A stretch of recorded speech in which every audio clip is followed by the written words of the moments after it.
레미제라블, 빅토르 유고. 사랑과 정의의 함수관계. 19년간 감옥 생활을 한 장발장은 메마르고 거친 감정 외에는 아무것도 갖고 있지 않았다. 전과자였던 그에게 사회는 비정하고 냉랭했다. 그가 그런 삶에 지쳐 있을 때 미래를 주교가 은혜를 베풀어 준다. 그는 그 은혜를 잊지 않고 평생을 정직과 사랑을 지키며 가난한 사람들을 위해 온 생애를 헌신한다. 초등학교 때였던가 정확한 기억은 없지만 그 무렵 읽었던 장발장 이야기는 때묻지 않았던 나의 어린 마음에 사람은 어떻게 살아야 하는가 하는 물음을 가지고 깊은 생각에 잠기게 했던 이야기였다.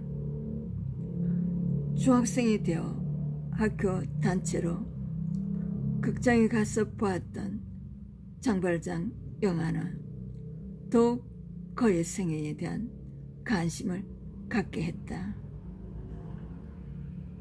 그 후 내 마음에는 장발장, 빵, 감옥, 언초대, 극적인 변화, 고통받는 사람들을 위한 삶, 이런 공식으로 남아있게 되었고, 삶 속에서 일어나는 크고 작은 사건에 부딪힐 때마다 장발장의 변화, 그리고 고통받는 사람들을 위한 헌신의 삶을 떠올리게 되곤 했다.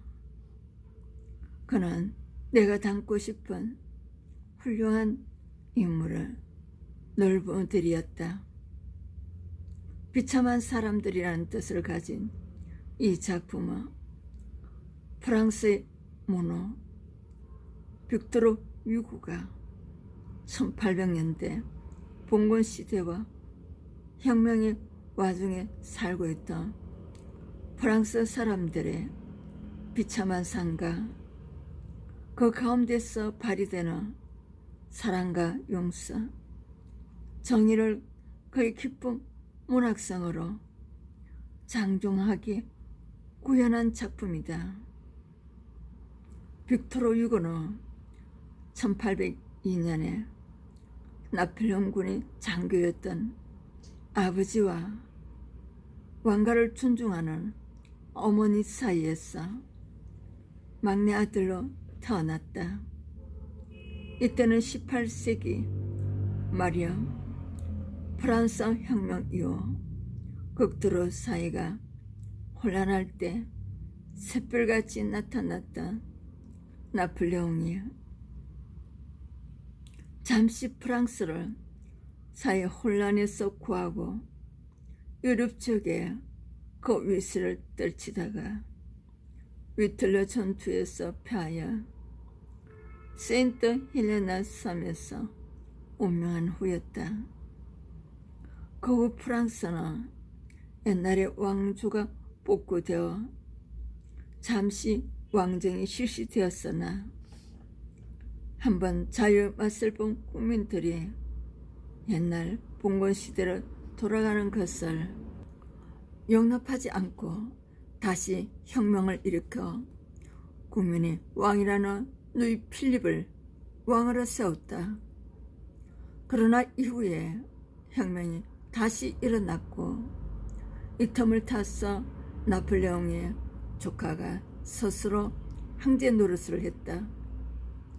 빅토르 유고는 이런 어지러운 혁명 시기에 태어나 그 격분 속에 뛰어들어 민중들 편에서 그들과 함께 호흡하며 살았던 사람이었다.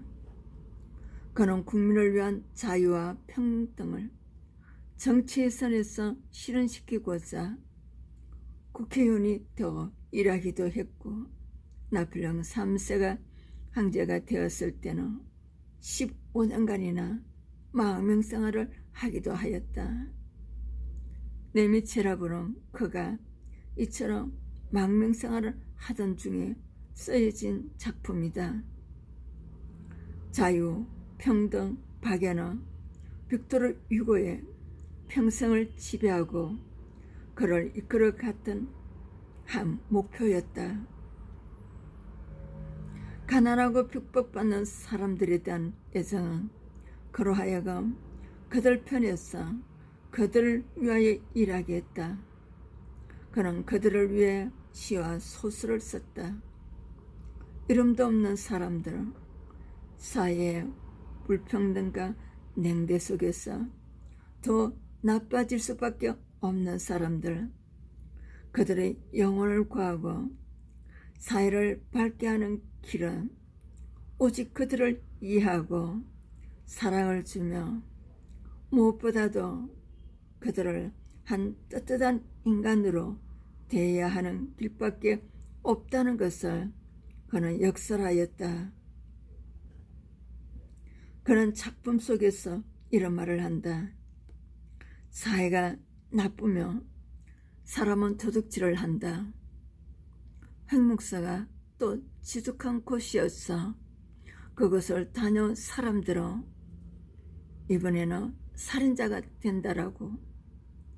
네미체라블의 주인공 장발장은 청년 시절 가부가 된 누에야 아이들에게 먹을 것을 주기 위하여 한 덩어리에 빵을 훔치려다가 체포되어 5년의 징역을 받는다.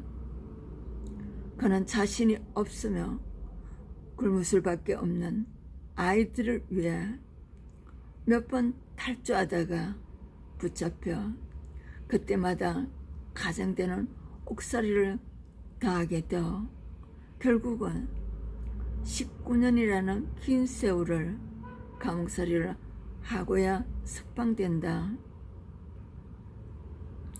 중년이 훨씬 지나 겨우 자유로운 세상에 바람을 쏘이게 되었으나 절도자여 탈옥수였음을 나타내는 노란 정명서 때문에 그는 어디서나 냉대를 받고 식사 한 끼조차 할 수 없었다.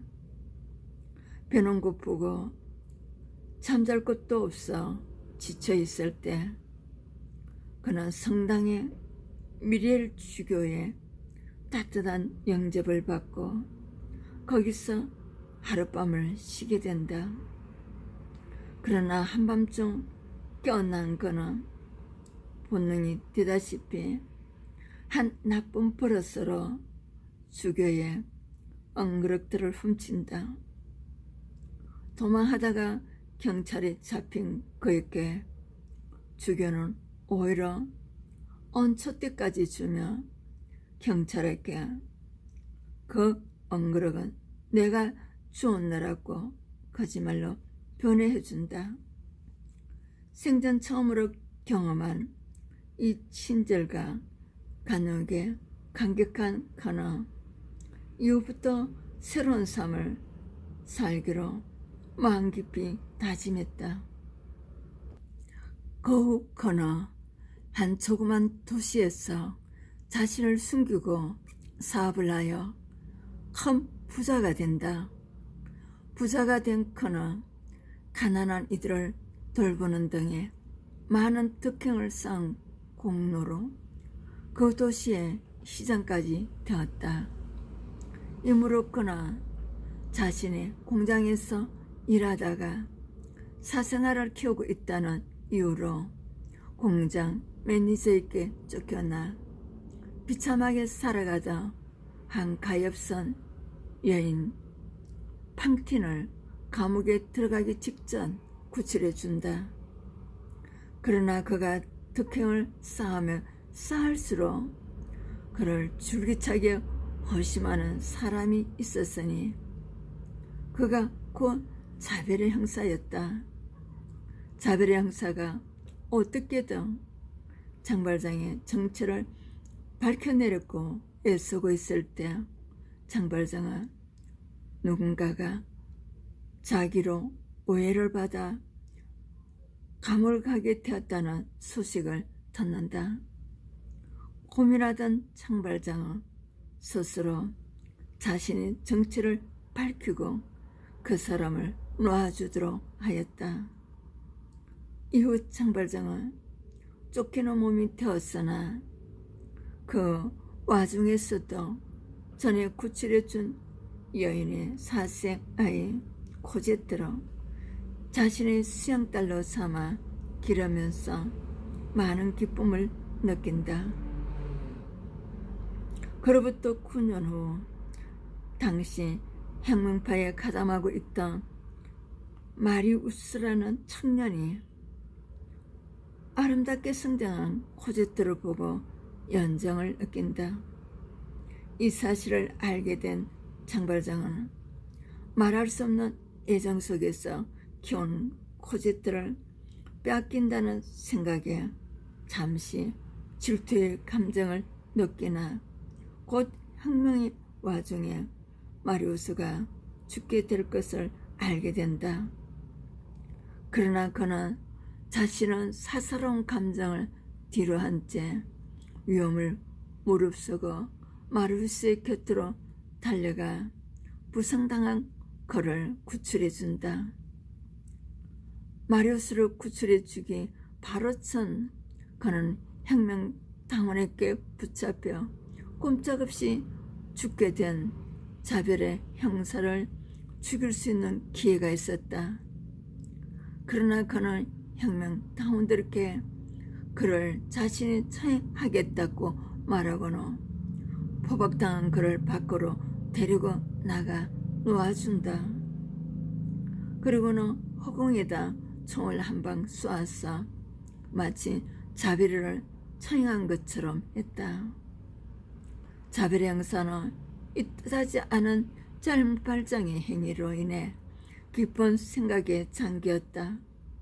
그 후 자신도 장발장을 잡을 기회가 왔지만 마리우스를 살리기 위해 나를 살려달라는 장발장의 말을 듣고 그를 놓아준다.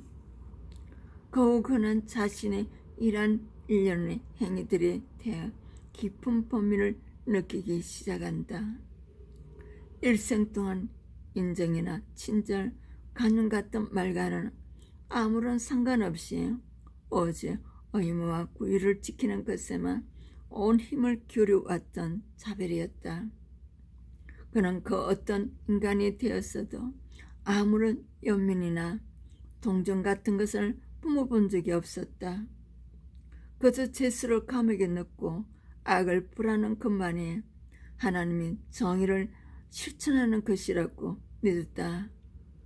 그런 그에게 자신이 신봉하고 있는 그것보다 더 위대하고 더 놀라운 어떤 것이, 즉 사랑과 진실이라는 것이 존재한다는 것, 더구나 그것이 지금껏 자신의 영혼을 지배하고 있던 것을 단번에 때려 부수었다는 사실 앞에 그는 아찔한 현기증을 느낀다.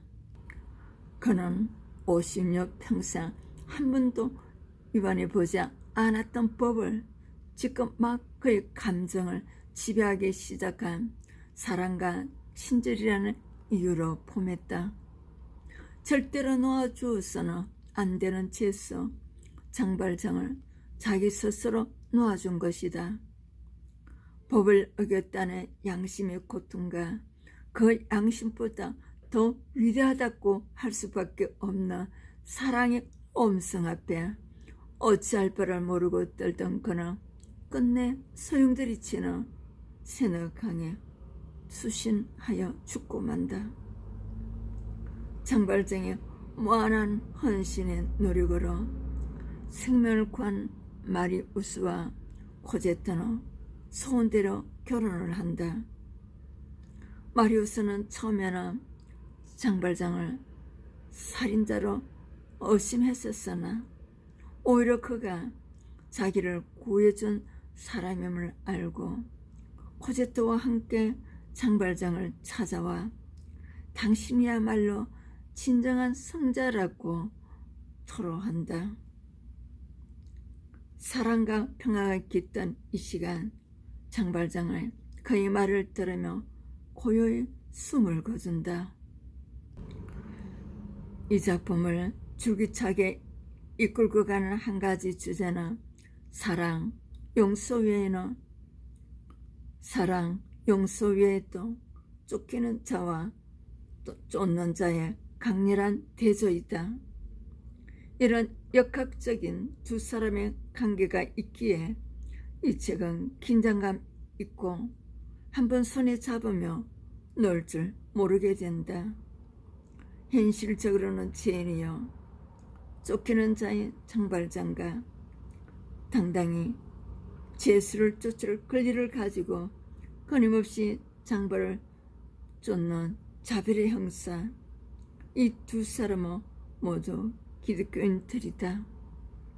그러나 이 두 사람이 하나님의 정의를 보는 시각은 전혀 달랐다. 자벨의 형사는 죄수를 가차없이 잡아 가두는 것을 하나님의 정의라고 생각했고, 장발장은 사랑과 용서가 하나님의 의를 이루는 것이라고 생각했다. 장발장은 거짓말을 하면서까지 자기를 경찰이 손에서 구해서 미리를 죽여야 거룩한 사랑 앞에서 참 용서의 무한한 가치를 깨달았기 때문이다. 이후 그는 평생을 지난 삶에 대한 깊은 해와 함께 사랑을 베푸는 일에 일생을 바친다. 그렇게 한 후에도 그는 자신을 아직도 여전히 용서받지 못할 죄인이라고 생각하지만 실은 모든 이들의 가슴속에 깊은 감동을 일으켜주는 사람이다.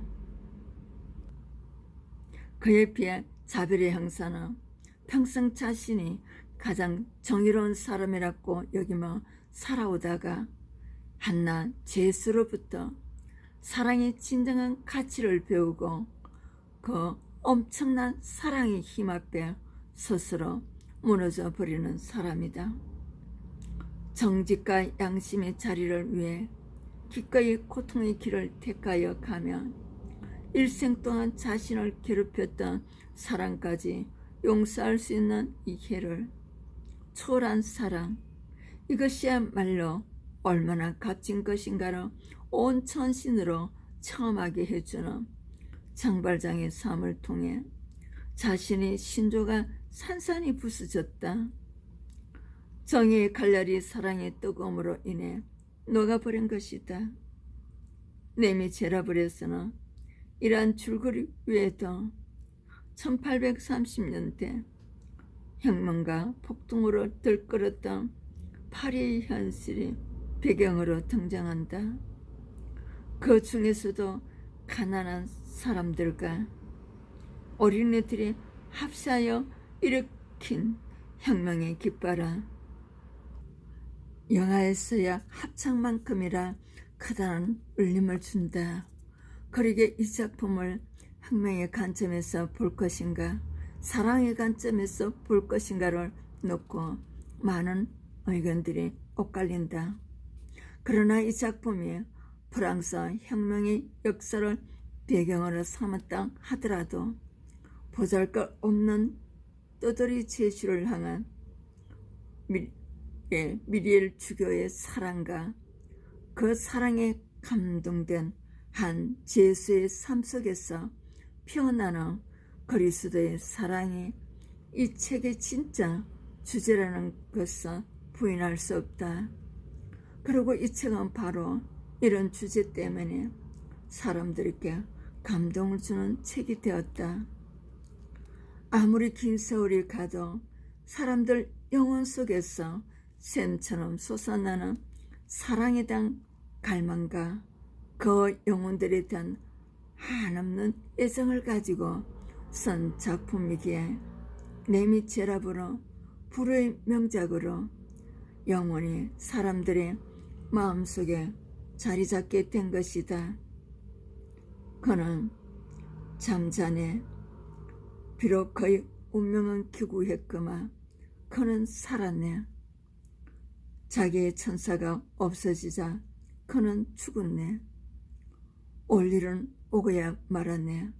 마치 낮이 지나 밤이 오듯이. 쓸쓸한 묘지 한 곳서 커다란 나무 밑에 놓인 돌 위에 새겨진 이 시를 읽는 사람은 누구나 큰 슬픔을 아는 채 외롭게 살다 간 알 수 없는 어떤 사람을 상상하게 된다. 이 시가 누구에게 바쳐진 것인지 아무도 알지 못한다. 그러나 이 시는 어느 한 사람만을 위한 시가 아니라 빅토르 유고가 비참한 삶을 살다간 수많은 사람들의 죽음을 애도하며 쓴 시다.